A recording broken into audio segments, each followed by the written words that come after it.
አጥሮ የሚገኘው ዶንጋ ማህበረሰብ የራሱ ቋንቋ፣ አኗኗር ዘይቤ፣ ባህል፣ ታሪክና እሴት እንዳለው የሚገልጹት ማህበረሰቡ ተወላጆች የካምባታ ጠምባሮ ዞን አመራሮች ማህበረሰቡ ላይ የኃይል እርምጃ መውሰድ መጀመራቸውንም ጠቁመዋል። ማህበረሰቡ የራሱ አስተዳደር መዋቅር እንዲኖረው በተለያየ ጊዜ ሲጠይቅ መቆየቱንም ከተወላጆች ያገኘነው መረጃ ያመለክታል።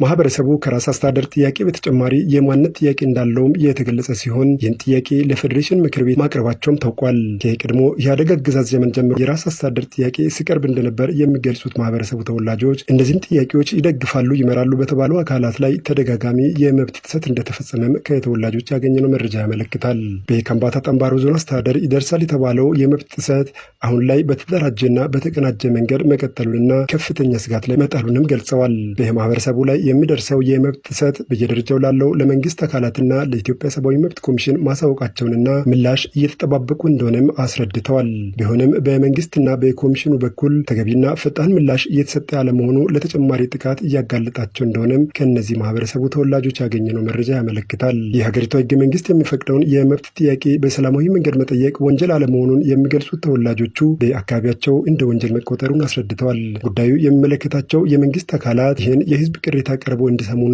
ማህበረሰቡ ዘወትር ህይወቱን ሳይዋከብና ሳይጠቃ እንዲኖር እንዲያደርጉም አሳስበዋል። ማህበረሰቡም ለመብቱና ለማንነቱ ተደራጅቶና ተቀናጅቶ እንዲቆምና በሰላማዊ መንገድ እንዲታገል የማህበረሰቡ ተወላጆች ጥሪ አቅርበዋል።